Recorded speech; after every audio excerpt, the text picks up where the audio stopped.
I walked back into the great hall on the night they had all agreed I was gone for good, and 200 wolves who had watched me dismissed without a second glance went down on one knee, and not one of them was kneeling to me. They were kneeling to the child I carried.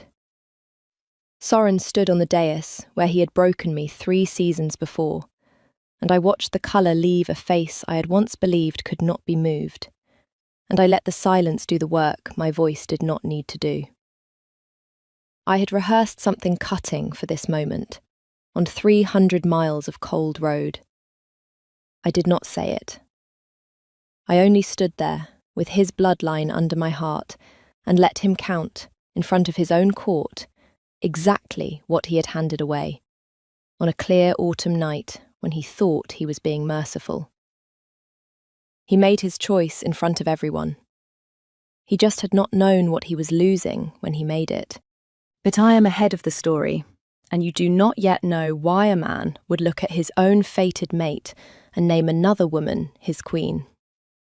Neither did I that night. Let me take you back to before I understood any of it. Back to the choosing, where I still believed the worst of him and was right for all the wrong reasons. It began in the autumn of my 22nd year, when I was nobody and had made an art of being content with it. I kept the pack rolls. That was my work and my whole place in the world. The great ledgers of birth and death and bloodline, the parchment memory of who belonged to the Iron Territories and how far back their blood ran. I knew every name in the pack, and not one of those names knew mine, which suited me well enough. An archivist sees everything and is seen by no one. I had made a quiet life of it in a quiet room, and I told myself, most days, that I preferred it that way. What I did not tell myself was the truth, which was that the Alpha King knew my name and had known it for 2 years, and that the one thing between us was the single thing I had never written down in any role. The mate bond does not arrive politely. It had found the 2 of us in the archive on a winter night 2 years before the choosing, when Soren came down looking for the record of his sister's death, and found me instead, in the lamplight, with the old ledgers open in front of me. His wolf rose in him so hard and so fast that he gripped the edge of my reading table until the old oak split down the grain, and neither of us said the word for what had just happened. We were careful after that. A king does not wed the woman who dusts his ledgers. The court would have made a meal of her. So we kept it to the archive, and the dark, and a handful of stolen seasons, and I told myself the whole time that careful was the same thing as safe. It is not. I know that now. And I should have known it sooner, because in the last week before the choosing, he had begun to change, and I had read it wrong, the way I read everything wrong that autumn. He came to the archive the night before they hung the hall with the Eastern colours. He did not come for a record. He stood in the doorway with the lamplight on him and did not sit, which he always sat. And he looked at the split oak table for a long moment, as though it had asked him a question he could not answer. "You are quiet tonight," I said. I did not look up from the roll. I had learned that he spoke more freely to the side of my face than to the front of it. "There is a thing I have to do," he said, "that I have decided is the only right thing, and every part of me hates it."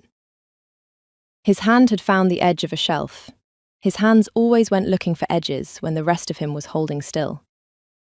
"Tell me, archivist, if a man could keep a thing safe only by being seen to throw it away, if the keeping looked exactly like the losing, to everyone, even to the thing itself, do you think it could be done?" "I think," I said, and I did look up then, "that a man who decides a thing for someone else's good has usually decided it for his own comfort and dressed it up. Ask the thing. It might surprise you." Something crossed his face that I took for tiredness. I know now it was a man hearing the truth one day too late to use it. He did not ask me anything. He said goodnight, and he left. And the next day, he stood up in the hall and threw me as far from himself as he could, and made the whole world watch him do it. By that autumn, I was 6 weeks gone with his child, and I had not yet found the nerve to tell him, because telling him made it real, and real meant the court, and the court meant a danger I did not yet have a name for. So I carried the secret down into the hall on the night of the choosing, meaning to tell him after, when the formal business was done. Then he stood up in front of the full hall and chose Astrid. I was there, below the dais, holding the very roll I was meant to inscribe with the new Luna's name in my own careful hand. I heard him say it. Astrid, daughter of the Eastern Pack, a woman with a face like cut glass and a bloodline 3 centuries deep. I heard him give her, in front of 200 witnesses, the words that had been mine in the dark. And I felt the bond, our bond, the one his wolf had split an oak table over, go silent in my chest, as though he had reached the whole length of the hall and quietly closed a door inside me. And then, in the same breath, his wolf called him a liar. I will tell you what 200 people saw, because I have since heard it told 100 ways, and most of them are wrong. They saw the Alpha King name his chosen Luna, and lift the Luna's cup to offer it to her. And in the same instant, before his hand had finished the gesture, they saw him turn. His whole body, against his own will, a wrench so violent that it staggered him a half step sideways on the dais, toward the archivist standing below the salt. Toward me. His wolf surfaced in his eyes, gold drowning the grey. And for one helpless heartbeat, the most powerful creature in the territories strained toward a nobody with a ledger in her hands, as though she were the one fixed point in a world that was falling. Then he mastered it. The grey came back over the gold like ice over a pond. He turned to Astrid and put the cup in her hands, and did not look at me again for the rest of the night. If you had asked me, in that moment, what I had just witnessed, I would have told you I had watched a coward's body betray a coward's choice. I would have been wrong about the coward. I was not wrong that it was a betrayal. I simply had the direction of it backwards, and it was going to cost me 300 miles and a hard winter to learn which way the cruelty actually ran. I did not sleep that night.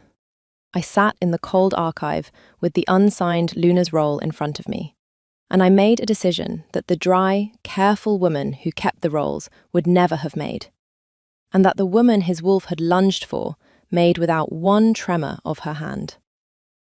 I would not raise his heir in the long shadow of another woman's crown. I would not be the secret kept in the margin of his life, while Astrid's name went into the ledger in gold leaf. So I packed what I could carry on my back, and I took with me the one record in that whole archive that truly mattered. And before the first grey of morning, I walked out of the only home I had ever had, with the entire royal bloodline of the Iron Territories asleep beneath my ribs.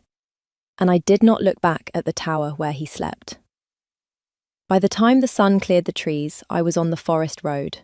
By the time his advisors found the Luna's roll unsigned and the archivist's chair empty, I was past the border stones. And somewhere behind me, I would learn much later, a king had gone down into a cold archive at first light looking for the woman who dusted his ledgers, and found a split oak table and an empty chair, and had said nothing at all to anyone for a very long time. If you have ever been the secret someone kept instead of the choice someone made, if you want to know what it costs a man to learn the difference between the two only after he has thrown it away, stay with me. Follow her. Do not lose the thread, because what I found out on that road unmade everything I thought I knew the night he chose another. And the truth was harder and stranger than either of us deserved. I went east, to a healer's hold, beyond the territories where no one had ever heard of the pack rolls or the grey-eyed woman who kept them. I worked. I grew. I learned to be Aula with no king, which was a great deal harder than I am going to pretend, and which I came, in time, to like. The healer there was an old woman with no patience for self-pity, and she put a knife in my hand the first week and a birthing stool under my eyes the second, and between the two she made a different woman of me than the one who had walked the forest road. And in the deep of that first winter, a rider came through the hold, half dead in the snow, with the grey and iron device of my old pack on his frozen cloak. I knew his face before I knew his name in my mouth. Edric. Soren's second. The man I had written into the margins of my own rolls 100 times. The one soul in that whole fortress who had ever spoken to me as though I were a person and not a function of the archive. He had not come for me. He had come fleeing, gut-shot and frostbitten and half out of his head, running from the very court I had run from myself. But the bond does not let go clean, and when his eyes cleared enough to see whose hands were packing his wound, the hardest man I had ever known began to weep, which I would not have believed that man could do. "You have to come back," he said. "I have nothing to come back to. You have everything to come back to." His hand closed around my wrist with what strength he had left. "Aula, you ran before you knew. He never chose her. He was made to." And there, kneeling in the straw, with the dying man's blood drying on my hands, the story I had carried for a whole winter came apart at the seams. Here is what Edric told me, in pieces, over the 3 days it took me to decide whether he was going to live or die under my hands. The Eastern Pack had not come to the choosing as suitors. They had come as a threat, wearing court clothes. Astrid's father held the blood treaty, an old binding right, older than Soren's crown, older than his father's. It bound the two packs to a single condition: an heir of the royal iron line, wed into the Eastern blood, before the old king's grandson came of age, or the treaty broke, and the Eastern wolves took the passes, and the passes ran red. Soren's grandfather had signed it in a famine year, to keep his people from starving through a war. It had come due in Soren's own reign, and the man who held the terms of it, who pressed them, who whispered the cost of breaking it into the king's ear every single day of that long autumn, was not Astrid's father at all. It was Drosten, the king's own treaty broker, the trusted advisor who had brokered the marriage for his own assent, because a king wed to the Eastern blood by Drosten's hand was a king who would owe Drosten everything, and a king who instead wed a low-born archivist for love was a king that Drosten could not steer at all. Drosten had known about us. Of course he had. He read the same rolls that I kept. And Drosten had told the king a thing that was almost entirely true, which is the most dangerous kind of lie there is. That if Soren stood up in that hall and named his fated mate, his nobody, his archivist, a woman with no rank and no pack blood to shield her, the Eastern Pack would call it the broken treaty and march. And the first death in that war, the death that would teach the sentimental young king the cost of his softness, would be hers. Mine. "He believed it," Edric said, staring at the rafters because he could not look at me. "Aula. He buried his mother and his sister both to court knives before he was 20. 2 women he loved, gone to exactly this, to politics with a blade behind it. When Drosten told him you would be the third, he did not hear a threat. He heard a thing he had already lived through, twice, and sworn he would never live through again. So he stood up in that hall and chose Astrid as cruelly as he could make himself do it, so that no one, not the Eastern Pack, not Drosten, not you, not his own court, would ever again believe that he wanted you. He thought he was burying you somewhere safe, where no knife would think to look. He did not know. And here, Edric finally turned his head and looked at the swell beneath my apron. That you were already carrying the one thing in the whole world that breaks his treaty wide open. Because that is the law beneath the law. The thing Drosten had gambled everything on, mine never triggering. An heir of the fated bond, a child of the true mate, freely made, outranks any treaty match ever signed. A king's own blood cannot be bargained away by a famine-year contract drawn up before the child was ever dreamed of. The child under my heart did not merely give me a claim to stand against Astrid. It made Drosten's whole design collapse the instant anyone in that hall learned it existed. I had walked out the archive door carrying the one weapon that could have saved every one of us, and I had carried it 300 miles in precisely the wrong direction. Because I had believed, exactly as I was meant to believe, that a king who loved a woman would never be able to be cruel to her face. I went back. Of course I went back. But understand me clearly, because the court has told this part wrong too. I did not go back for him. I went back because Drosten was still in that hall, with his hand on the reins of a grieving king. I went back because a child of mine was not going to be born into a world that man had arranged for his own advancement. I went back because I had spent 22 years being the name that no one read, the careful hand in the margin. And I had decided, on the Eastern Road, that I was finished being margin. I was going to put my line into the ledger of the Iron Territories in my own hand, where everyone could see it. Or I was going to die trying. But I had a healer's knife now, and Edric at my side, and a winter's worth of resolve where my fear used to live. I timed it, because an archivist understands one thing better than anyone. Nothing is true until it has been witnessed. I walked back into the great hall on the night of the midwinter court, when the dais was full, and the Eastern delegation was watching, and Drosten stood at the king's right hand, wearing the small smile of a man who believes he has already won the game. And the whole hall went down on one knee, not to me, but to the truth they could suddenly all see beneath my travelling cloak, to the bloodline, to the heir the pack had prayed for through 3 barren reigns, walking back through the great doors on the body of the woman their king had thrown away in front of all of them. You came in here at the very start of all this. Now you know what it cost me to arrive. Drosten recovered his footing first. Men like him always do. An archivist who absconded with a sacred record of the pack, he said smoothly, turning to the hall, spreading the lie before I could plant the truth, returns to us swollen with a peasant's child and a peasant's lie about its sire. This is a theft and a slander, my lords. Seize her, and we will have the record back and the woman judged. The record, I said.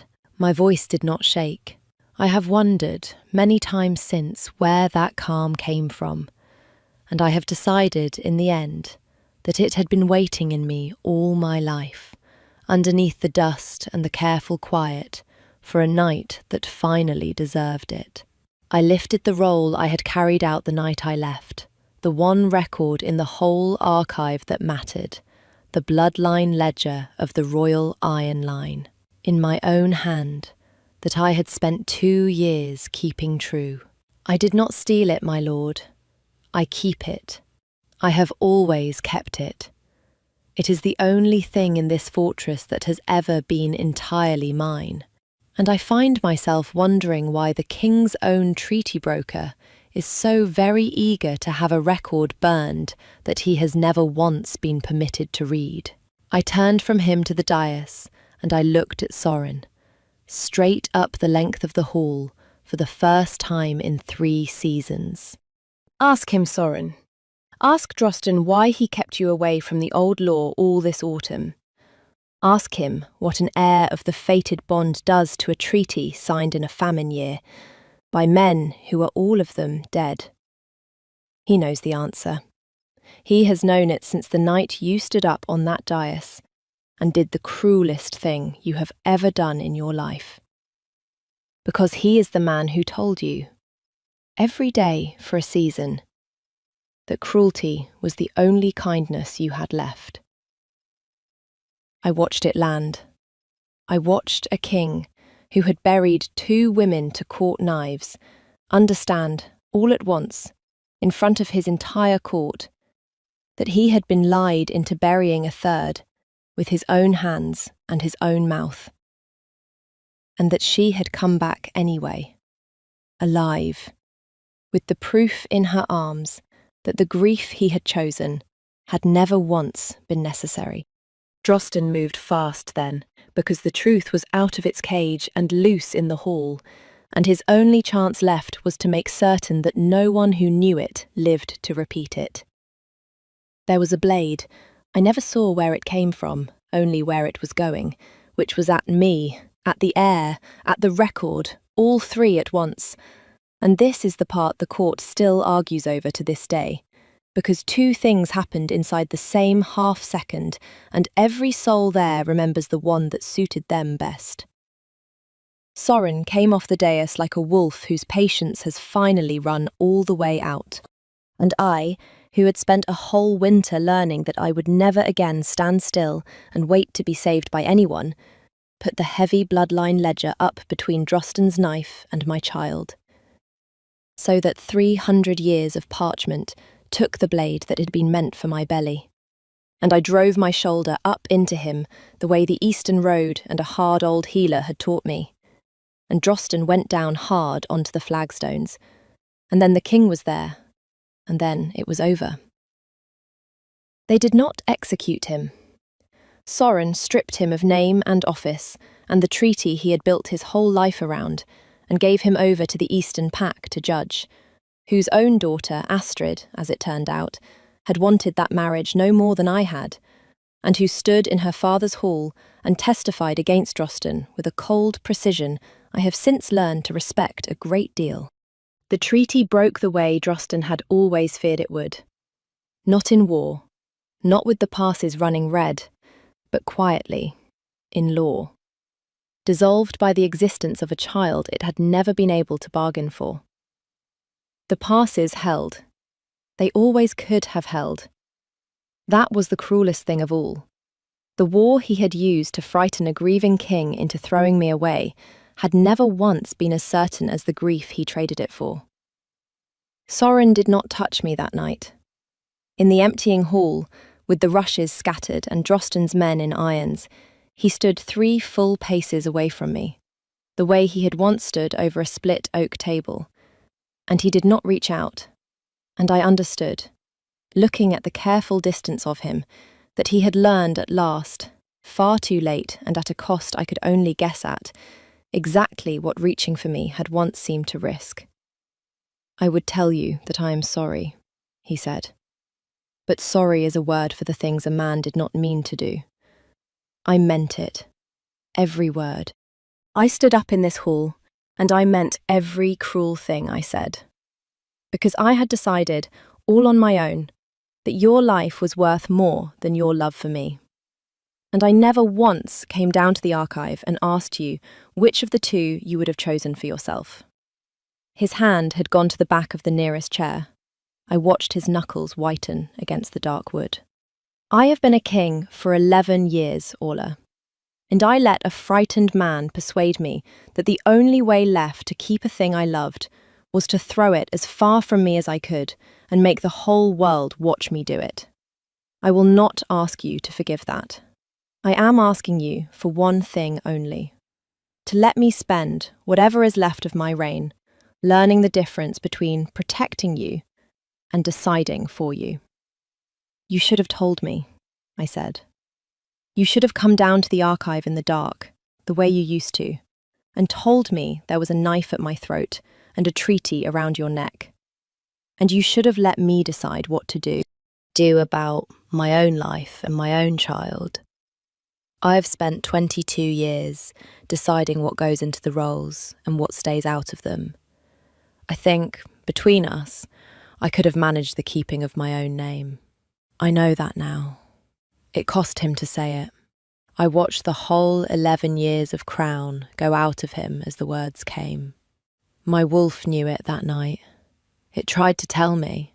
It very nearly tore me off that dais, reaching for you, while my mouth was busy being noble in front of the eastern wolves.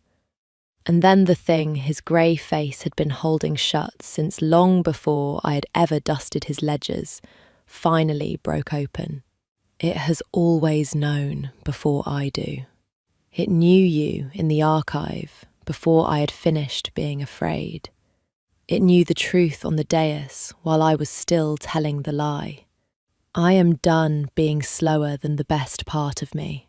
I have grieved 2 women I could not save, and I almost grieved a third I could have, if I had only had the courage to let her save herself. I let him wait. I had earned that. And so had the woman his wolf had lunged for in front of 200 people. And then I crossed the 3 paces myself, because I was finished for good, being the woman who got chosen or unchosen by other people standing on daisies. And I took his hand, and I put it flat against the place where his heir was waiting. And I let him feel for the first time the second heartbeat he had thrown away, without ever knowing it was there. The kiss that came after I will not give you in detail, except to say that it tasted of nothing at all, the way the truest things always do, and that something I had carried, locked shut across 300 cold miles, came open in it, and has not closed since. We were wed at the spring thaw, in the same great hall, with my own name written into the Luna's roll in my own hand, because I would be hanged before I let anyone else hold the pen for that line. The child came at midsummer, a daughter, loud and grey-eyed, and already, I have always suspected, several steps ahead of the rest of us. She delighted the whole pack and terrified her father in roughly equal measure. Edric lived. He stands at her cradle more often than he stands at any post he has been given, and he pretends, when caught, that this is a matter of duty. A year on, the archive is still mine. I will not be a relic for anyone, crown or no crown. And besides, someone has to keep the rolls honest, now that we have all seen, with our own eyes, what one carefully unkept record can be made to do. Soren comes down on the winter nights, the way he used to, and grips the edge of the same old split table. And we do not always say very much, and that has turned out to be its own kind of saying. And now and again, his wolf still gets ahead of him entirely. He will be holding court, all grey authority and a king's straight back, and some small thing will move in him, and he will turn, his whole body, helpless with it, toward wherever in the hall I happen to be standing, in front of the entire assembled pack. Exactly as he did the night he chose another woman, and his wolf called him a liar in front of everyone. He has stopped being embarrassed by it. I have stopped pretending I do not love it more than nearly anything. It is, after all, the one part of him that never once, in all of it, got me wrong. So tell me, before you go, because the court has never agreed on it, and I am genuinely curious where you come down. The night he chose her to keep me safe, and never once asked me first. Was that love, in the end? Or was it only one more powerful man deciding a woman's whole life for her own good? I have my answer. Soren has his, and he is usually wrong about himself in the most honest way a man can be. Tell me yours, down below. And if you want to follow what comes next for the three of us, the daughter's first choosing, and what her wolf does the day she is finally old enough to lunge for someone of her own, comment the air and stay close to the fire. Where are you listening from tonight? There is a chair at our table now, and a ledger that has, at long last, all of the right names written into it in the right hand. Come and sit. That is the whole of it, her side of the story. There is a kind of cold that has nothing to do with weather, and I learned its name in a great hall full of fire, with every alpha in the realm watching to see whether I would break. I stood on stone that had been worn smooth by 1,000 years of better-born feet, and I had no pack at my back, and the old magic of the naming right was pushing against my teeth like a hand over a mouth, because the law said, a cast-out wolf has no name to be spoken, and the right knew it, even if the king did not. Blood was running warm from my palm, where I had closed my fist around the only sharp thing in reach to keep myself upright. Across the moonfire, a man I was not supposed to love stood with a list in his hand, and on it was a single name that, by every law these wolves had ever sworn, did not exist anymore. He opened his mouth to speak it anyway. It began the night before the selection, in the only home I had ever had, with my uncle's hand flat on my door, and my own name already dying in his mouth. My name was Orla. I want to say that plainly now, while I still can, because by the end of that night, the pack of Drenmore would vote to take it from me, and a wolf without a name is a wolf without a pack. And a wolf without a pack is, by the old reckoning, not quite a person at all. I was the pack scribe. It is the lowest of the literate ranks, and the only one a girl of my standing could hope to hold, and I had held it since I was 16. When the fever took the old scribe and left no one else who could read the crown's writs aloud, or set the pack's words down for the crown to read. My father had been alpha once. He had taught me my letters himself, before his brother Stannis put a challenge to him on a winter morning. And my father did not come back up the hill. I was 9. Stannis let me live because a dead alpha's daughter, who can read, is more useful than one who is only a grievance. And because killing children is the kind of thing even cruel packs whisper about. So I read his writs, and I wrote his letters, and I learned, very young, to be a quiet and necessary thing that no one looks at directly. That is its own sort of safety. I have since learned what it costs, what Stannis did not know, what I had been doing for almost a year by the night he came to my door, was that the pack scribe writes more than the alpha dictates. It started with a single petition. A bad winter, a granary Stannis had let rot while he feasted his favourites. 3 pups dead of hunger in the lower dens. The law says any pack may petition the Alpha King for relief, and the law does not say the petition must please the pack's own alpha. So I wrote the truth of it. I signed it with my rank and not my name, the way a scribe does, and I sent it down the King's Road with a trader I trusted, and I told no one. I expected nothing. The Alpha King was a story to me then. Alaric of the Iron Throne, the wolf who had united 9 territories and ended the border wars, a name spoken the way you speak of weather you have never stood in. Kings do not read the grievances of a starving pack on the edge of the map. He wrote back, not a writ, a letter, in a plain hand, asking 3 questions so exact that I understood the man who wrote them had actually read what I sent, and believed it. How many pups? Whether the rot was neglect or theft. What I thought, I, the scribe, would mend it if the mending were mine to do. What I thought. No one had asked me what I thought since my father went up a hill, and did not come down. So I told him. And he wrote again.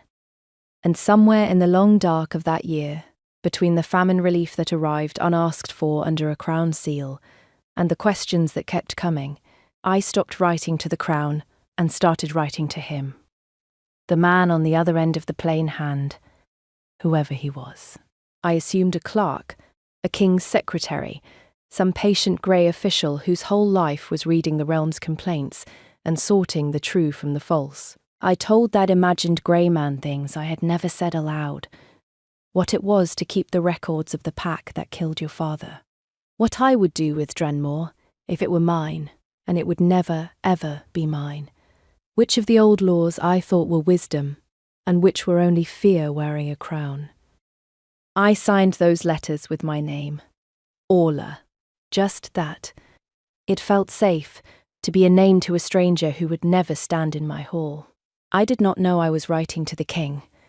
I want that understood, because everything that the realm later called a scandal, and a love story, and an act of war, began with a woman who thought she was confiding in a clerk. Stannis found the letters 11 days before the selection. I will not pretend I know exactly how. A careless trader, a watched road, a coin in the right palm. What matters is that he came to my door the night before the realm gathered, to choose its Luna, and he had one of my letters in his fist, the worst one, the one where I had written what I would do with Drenmore if it were mine. And his face had gone the particular still grey of a man who has decided something and is only waiting for the room to catch up. You wrote to the crown, he said, against your own pack, against your alpha. I wrote the truth to the crown. I kept my hands where he could see them. I had spent 14 years learning how to stand in front of this man.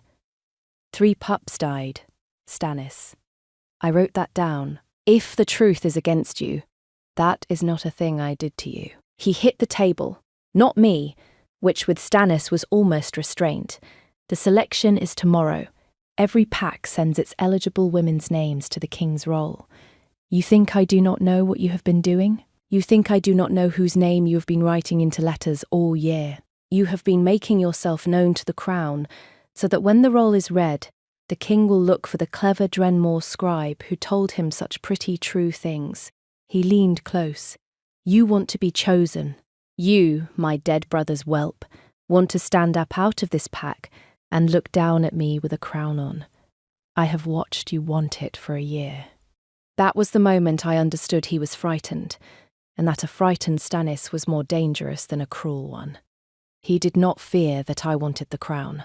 He feared that I might get it, that the king who had been answering Drenmore's scribe might call her name in front of the whole realm, and that then I would no longer be a quiet, necessary thing he could kill quietly. I would be a power he could not reach. So he reached for the one thing he could still take. He called the pack to the hall at midnight. He read my letter aloud, the private one in the worst light he could put on it. Treachery, ambition, a scribe writing herself above her station, conspiring with the crown against the pack that fed her. He did not read the part about the dead pups, and then he called the vote that an alpha may call only against a wolf who has betrayed the pack, the right of casting out. I stood in the centre of my father's old hall and watched the pack I had served raise their hands. Not all of them, but enough. Enough hands went up that Stannis could speak the words, and he spoke them with relish, the old severing words that strip a wolf of pack and protection, and, at the end, of the name the pack gave her to bind her to it. You are no one of Drenmore, he said. You are nameless. Begone before the moon, I will not let you stand under.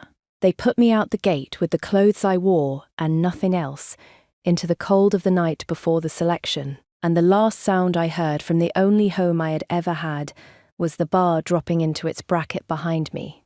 I walked because standing still meant freezing. I told myself the thing I had told myself my whole life, the thing that had always been almost true. No, one is looking for you. My name would never be called.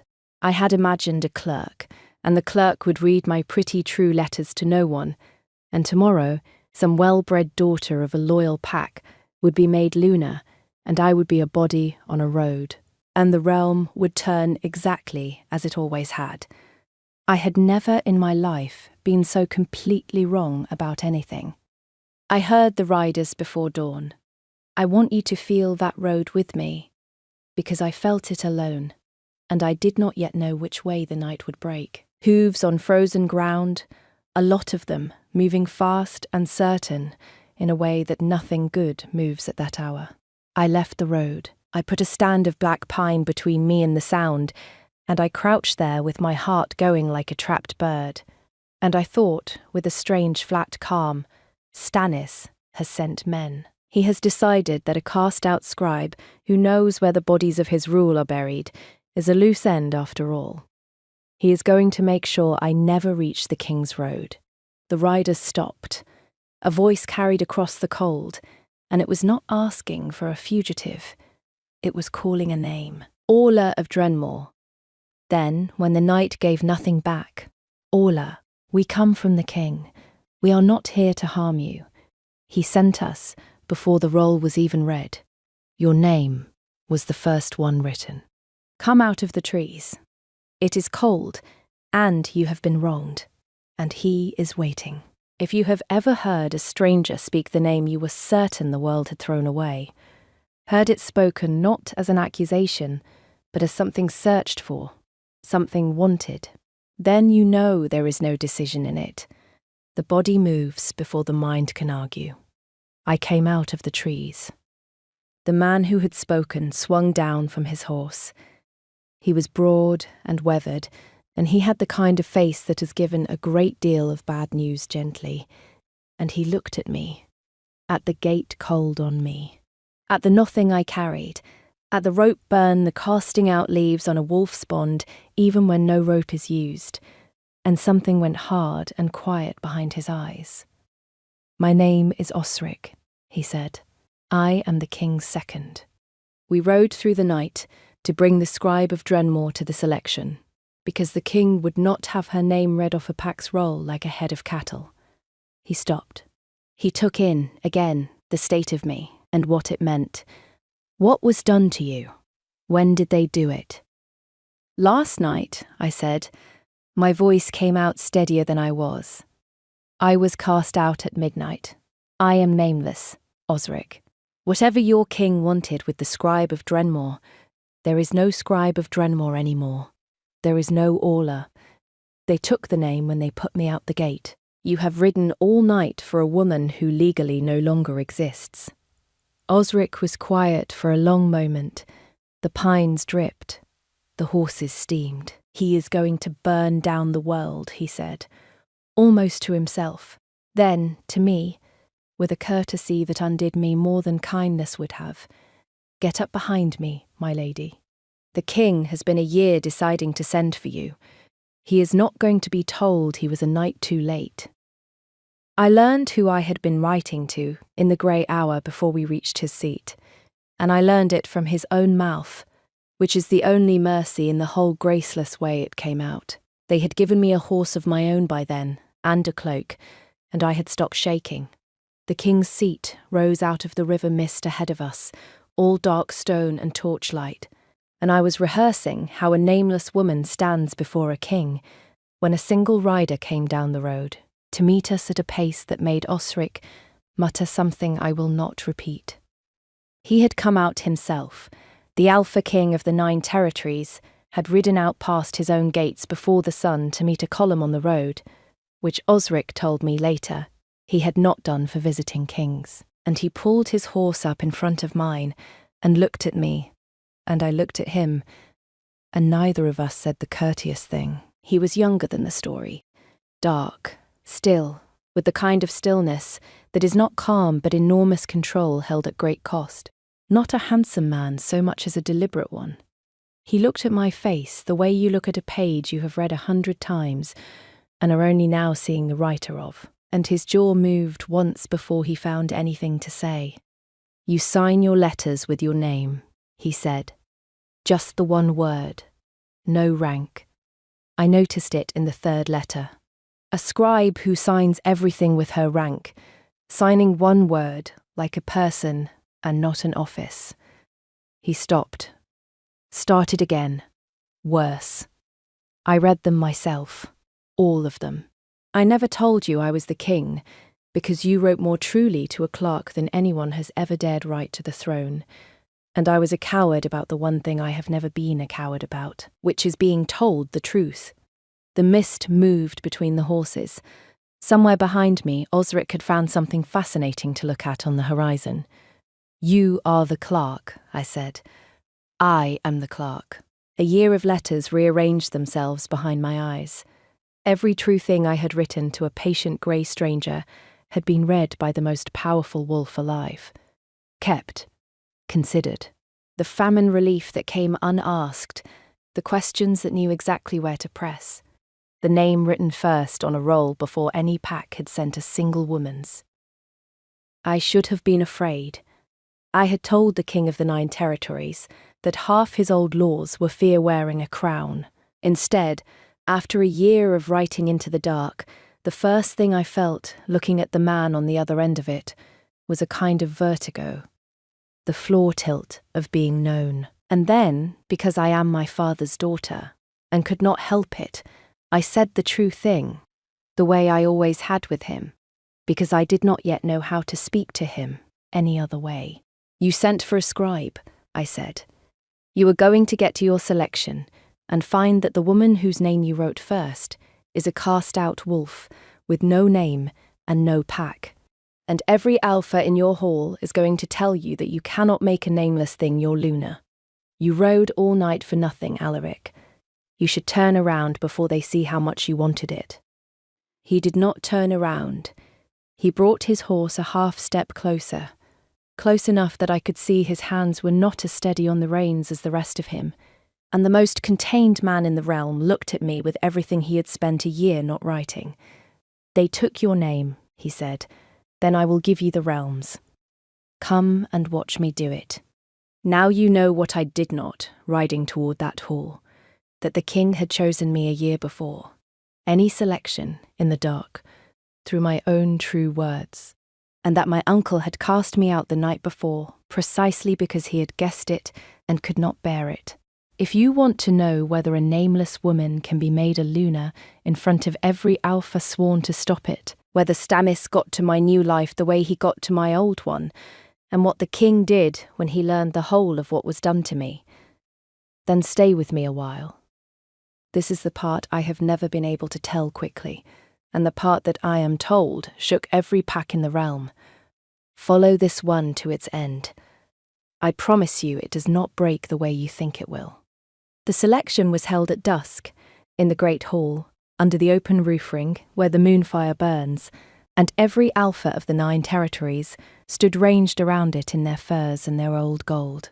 I had been a story to them an hour before. Now I was a problem, and word of the problem had already run through the hall like cold water, because Stannis of Drenmore had not stayed behind his barred gate. He had ridden through the night too. Of course he had. He came into that hall with 6 of his strongest, and a roll of parchment, and the particular confidence of a man who has decided the law is on his side. And for one terrible stretch, he was right. My king. He bowed exactly as low as required, and not a hair lower. There has been an error, and I have ridden hard to spare you an embarrassment before the realm. The woman your men collected on the road is no daughter of any pack. She is a cast-out wolf, severed by lawful vote of Drenmore not one night ago, for conspiring with the crown against her own. She is nameless. By the oldest law we all swear, a nameless wolf cannot stand in the right, cannot be named, cannot be Luna. I have the casting out witnessed and sealed. He held up the roll. I do not say this to wound her. I say it because you cannot build the realm's queen on a foundation the law itself will not hold. Send her away, and let the selection proceed honestly. I watched it land. I watched the older alphas nod, because Stannis was not wrong about the law, and a king who breaks the oldest law to take a woman he fancies is a king the other packs stop trusting. I watched 2 advisors lean toward Alaric, with the careful faces of men about to tell their king the thing he does not want to hear. I had spent my whole life reading rooms, and I read that one, and it said I was going to be sent back into the cold with the law's blessing and the king's regret. And I felt the thing in me that had been freezing for 14 years, finally, fully, refuse. I had been quiet my whole life. Quiet had killed my father's name in this realm, and quiet had let Stannis read my letters as treachery, and quiet had walked me out a gate at midnight without one raised voice on my behalf, including my own. I was done being a necessary silent thing. If they were going to throw me out twice in 2 days, I was going to make them do it while I was talking. He is right about the law, I said. The hall turned. A nameless woman is not supposed to speak in a king's right. The wrongness of it brought me the silence I needed. He is right that I am cast out, and right that I am nameless, and right that the oldest law says a nameless wolf cannot be Luna. I did not look at Alaric. I looked at Stannis, the way I had been afraid to look at him for 14 years. He is wrong about why I was cast out, and every wolf in this hall deserves to know the truth before you decide the law on it. I was not severed for conspiring against my pack. I was severed for writing to the crown that 3 pups starved in the lower dens of Drenmore while my uncle feasted because the granary he was charged to keep had rotted, and the proof of it is sitting in the king's own archive under my rank and seal, because I sent it a year ago, and relief came back, and Stannis never told the pack where the grain came from.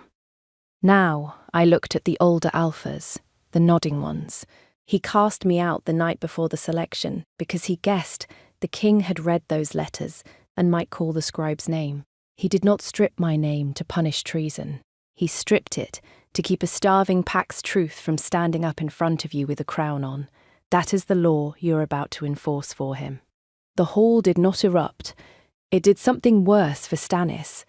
It went quiet and thoughtful, the way a room goes when a thing it can verify has been said in front of too many witnesses to bury. Stannis's grey calm cracked at last. She is a forger and a liar, and a cast-out wolf will say anything. Then we will read the letters, Alaric said. He had not raised his voice. He never did. I came to learn that was the whole weight of him. He gestured, and Osric brought forward a flat wooden case I had not let myself look at, and the king opened it in front of the realm and lifted out a stack of paper, soft with a year of handling. Handled, I saw, not stored. Read. And he read one aloud. Not the granary petition. He chose, with a precision that took my breath, the letter where I had written what I would do with Drenmore if it were ever mine, and it would never be mine.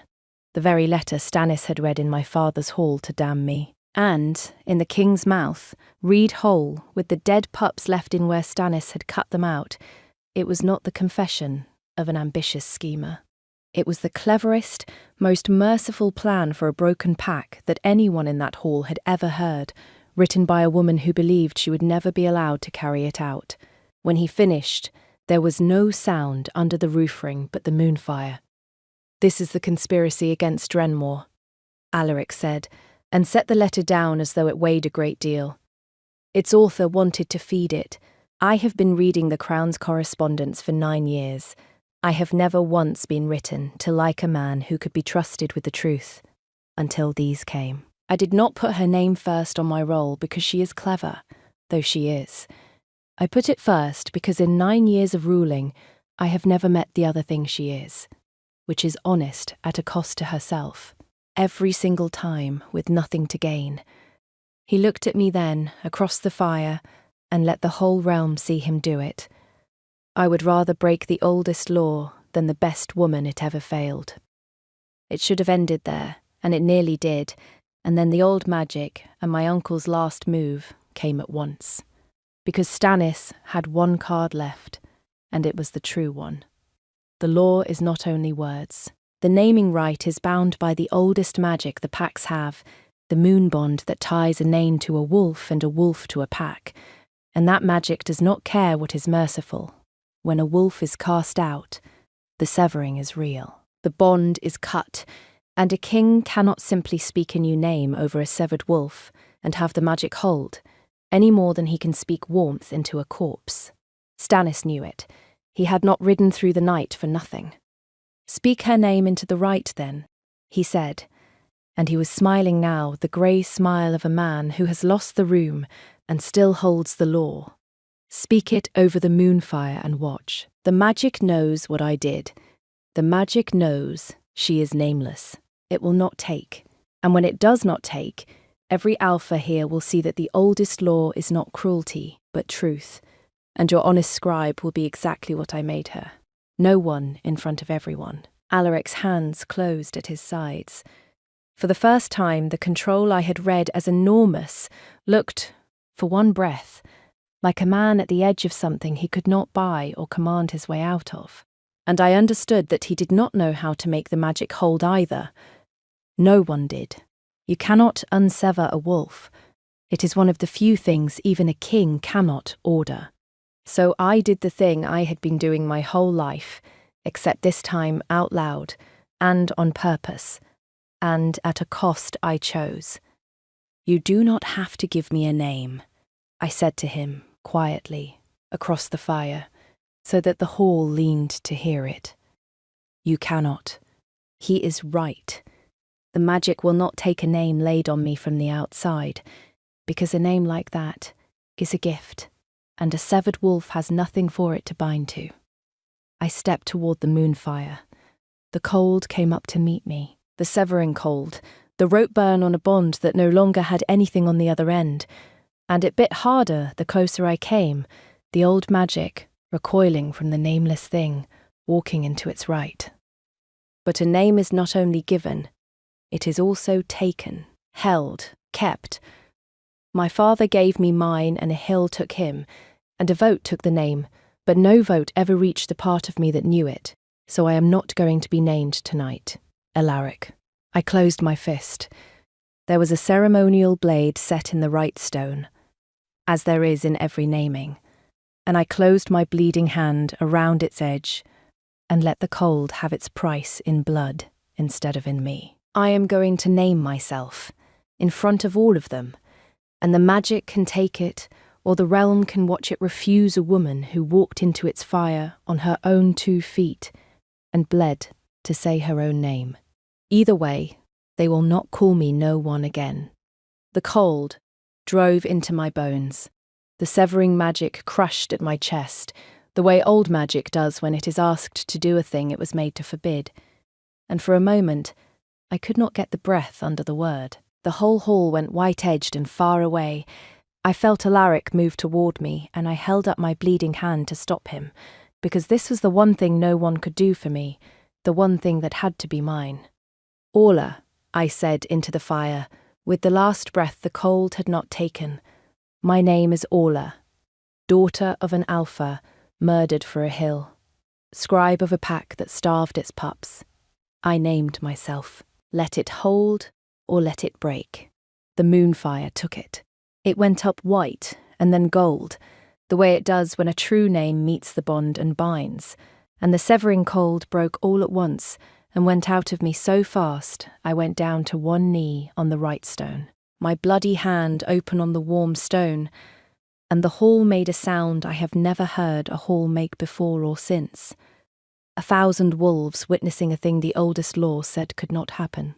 The moon bond binding to a name no pack had given, because the woman who held it had never once let go.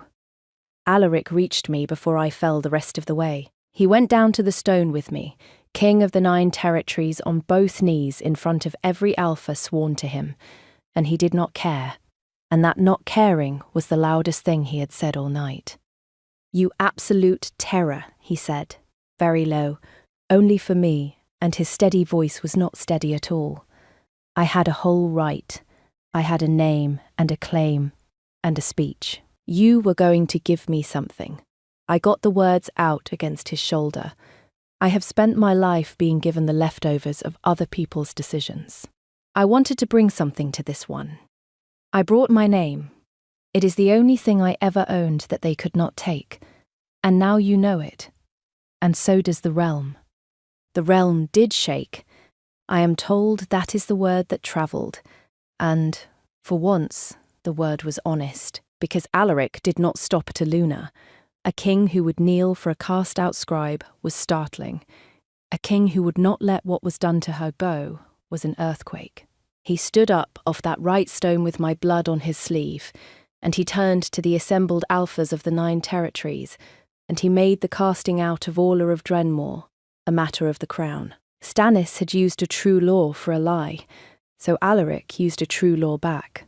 An alpha who severs a wolf to bury a pack's truth from the crown has not exercised lawful authority. He has obstructed the throne, and the throne, it turns out, has a great deal to say about that. Drenmore's granaries were open to the king's auditors. The dead pups were entered into the record under my old seal, where they had been waiting for a year. Stannis of Drenmore was stripped of his alpha's rank by the same kind of vote he had used on me, only this one he could not pack with his favourites, because it was the realm voting and not his hall. He was sent north, packless, nameless by his own beloved law, to learn the cold he had measured out to a girl the night before a selection. And every other alpha in that hall who had ever cast out an inconvenient truth and called it justice rode home that night, knowing the throne would now ask why. That is the part that shook the packs, not the love story. The precedent. A king had announced in front of all of them that what is done to the lowest wolf in the realm is the crown's business now. My father's name went back into the rolls of Drenmore that season, beside mine. It is a small thing. It is the only thing I had wanted for 14 years, and never once let myself say aloud. And a man read it in a letter I did not know he was reading, and gave it back to me without my having to ask. I have never gotten over it. I do not intend to. It is a year now, as I set this down, and I have learned the second hardest thing of my life, which is how to be looked at directly. I was a quiet, necessary thing for so long that the first months of being a Luna felt like standing in a window I could not step back from. He saw that. Of course he saw it. He had read me for a year before he ever met me. He did not make speeches about it. He simply moved his work into the library where I kept the realm's correspondence. And most evenings now, the most powerful wolf in the 9 territories can be found at the far end of a long table, answering writs in his plain hand, while I answer mine in my plainer one. And neither of us says much, because we said most of it in letters before we ever had faces to put to the words, and we are still, both of us, better on the page than out loud. His wolf is not better on the page. His wolf, I have learned, has no restraint whatsoever, and never did. And on the nights the old cold comes back into my bones. The severing leaves a mark. Some weathers I still feel the gate close behind me. I will wake to find that the king of the 9 territories has put himself between me and the cold side of the room, without admitting he is awake, the way a man does a thing he would deny under oath. I let him deny it. We are alike that way. We give each other the truth, and let each other keep the dignity of pretending we did not notice it land. A letter came last month from Drenmore, from the new Alpha, a steady young warrior I named myself, over Alaric's objection that I was enjoying it too much, asking whether the Luna would consent to have the lower dens rebuilt in her father's name. I wrote back yes. I signed it the old way, the way I signed everything before I knew who was reading. Just the one word, just the name. Orla. No rank, a person, and not an office. I have a great many ranks now, and I will use them when the realm needs a Luna. But the name is the thing I bled for on the right stone, and the name is what I sign when I mean it. Alaric read the letter over my shoulder, just now, the way he is not supposed to, and always does, and asked what I was smiling at. I told him I was writing my own name on a page and feeling, for the first time in 15 years, that no one in the realm could take it off again. He was quiet a moment. Then he said, I put it first on the roll, you know, before I had a face for it, before there was a single reason of state.